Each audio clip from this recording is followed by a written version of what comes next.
Hi, greetings from Ravichandran, the mountain path, the world of finance. Today we'll discuss relative valuation or valuation through multiples. We'll value a listed company, an Indian cement company, Ambuja Cements, which belongs to the Indian cement industry.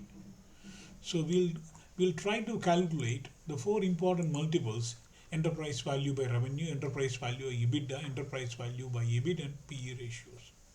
Let's quickly summarize the process to calculate the value and the implied value of this listed company and comparing the other companies.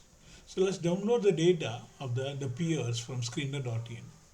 We'll use the above data to arrive at a fixed template to calculate financial data and the market data.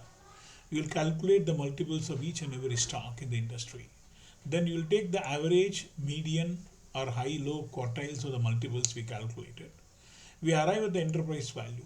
Then we also calculate what is called the equity value, and we will divide by the number of shares.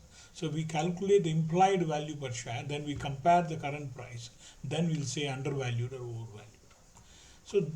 So we are going to screener.in to download these data and which can be customized for downloading.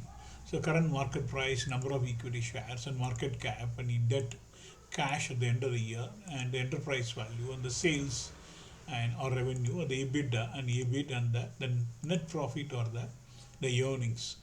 So let's quickly go into and what is called the screener.in. So we'll type Ambuja Cement here. So we get Ambuja Cements. You can see the current price is somewhere around 684. So you go into the peers and the cement industry. So once you click here, you have the top 15 companies. So you can edit the columns of the data you want. What we want is the current price, the number of equity shares, the market cap, and the debt, the cash at the end, the enterprise value, and sales, EBITDA, EBIT, and the net profit. So you can, once you customize the requirement, you can save it, and then if you are a subscriber to this particular site, you can download. Otherwise, you can copy paste the data into Excel. So go to the data, you copy paste the entire data, and so now you just simply format it, and so you'll also remove the hyperlinks and which is not required. So now we got all the data that is required and to kick off our calculations, and we'll go into our template.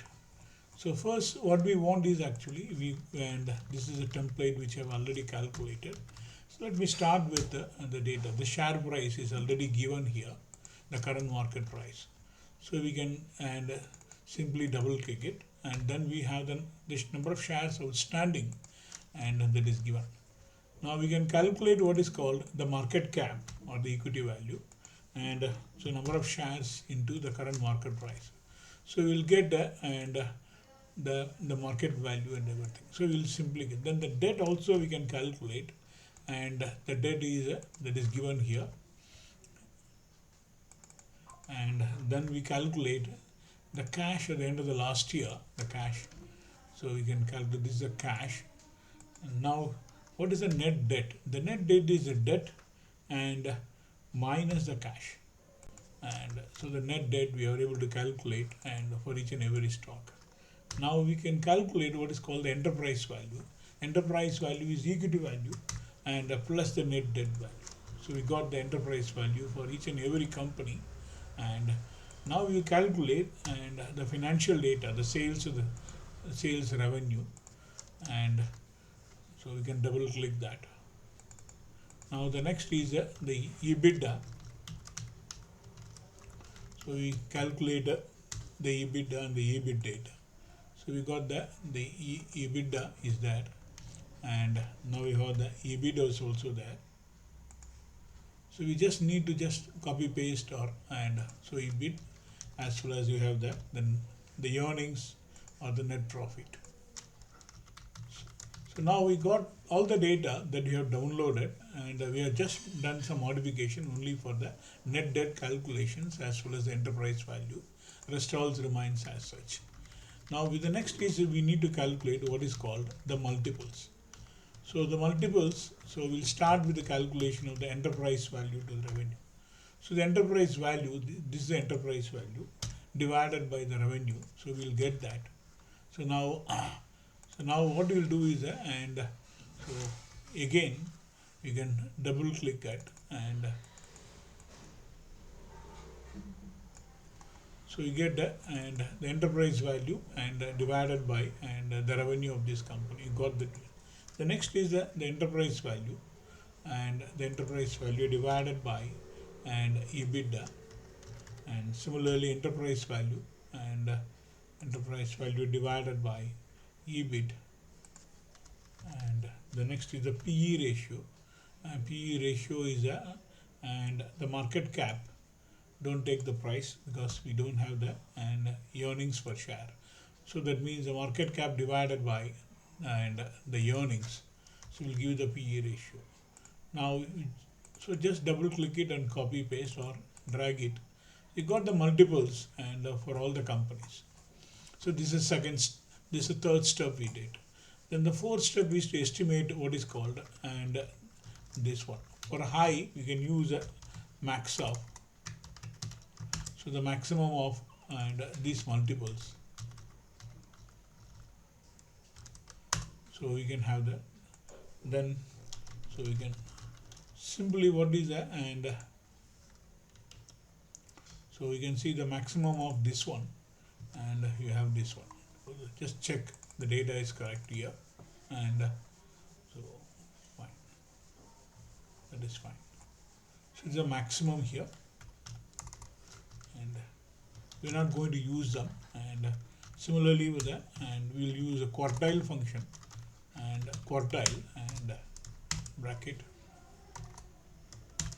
So for the 75th quartile, and we'll use a 3 here. So we use the 75th quartile. So we can simply paste that. The next one is the average, and so we'll use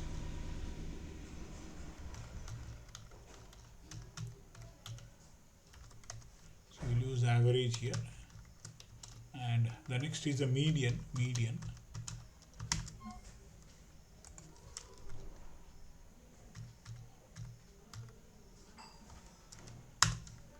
So again we are going to use a median for obvious reasons. Then we will use and the first quartile,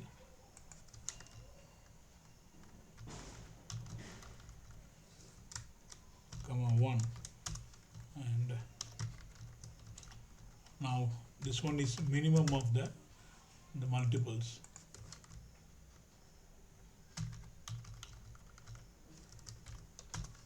Again you simply drag that. Okay, let's take so some of the multiples are negative, you can ignore that. So we'll always take the median. The advantage of taking the median is actually the median is very robust, and it represents the middle value of the data sets. So that is important, and the median also tends to be more stable over the time. So always it's better to take the median and of the multiples. So the next step is to arrive at these and calculations. So let's quickly go into that. So first step is to calculate enterprise and value divided by revenue. This one multiplied by the revenue of the target company. So the target company is Ambuja Cements. So the revenue is this one. And for better identification, we can actually color Ambuja Cements and into some obvious color. Let's make it red. So the next important value is actually and enterprise value, and we'll take the 15.86 multiplied by and EBITDA and EBITDA of this company. And the next one is and this one multiplied by this value, enterprise value, by EBIT into the EBIT of the target company. And so we got this one. Now the next is the net debt value, which is going to be the constant. So the debt value and for the net debt value of Ambuja Cements is negative. That's fine, not an issue. Now so it's going to be static, so it's going to be the common across. So you can freeze that and you can fix it. For all these things, it's going to be the same. Now what is the implied equity value?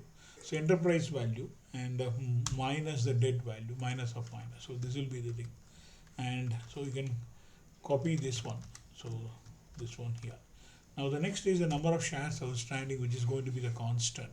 So the number of shares outstanding for Ambuja Cements is 246.3.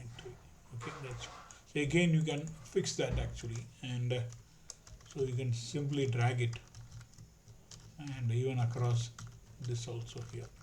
Now what is the implied value share? That means enterprise equity value divided by the number. That is the implied value per share. Now we can see all those things, we can see all these things, and then we'll compare. Then the last one is PE value. How to value this? The value of equity using PE value. So they use the PE multiple and multiplied by the net earnings here, and the net earnings here, and so you got that and the value here. Now the value of the firm is nothing but, and so the equity value and plus the debt value, and if you calculate, and so you can see that, and the current market price of Ambuja Cements is, and is 683, and so now we can see that, and the current market price 683 when comparing and using different multiples. So under the EVA revenue it got 375, and EVA EBITDA we got 520, under enterprise value by EBIT you got 60, but under PE multiple you got 730. So overall we can see that, and so whether it is overvalued when compared. So it is overvalued, and under these two categories, and under the last one PE multiple it is undervalued. This is how we can calculate and the relative valuation or valuation through multiples. So hope you are able to and understand this simple process and using real-time data. Okay, and thank you very much for listening, and thank you.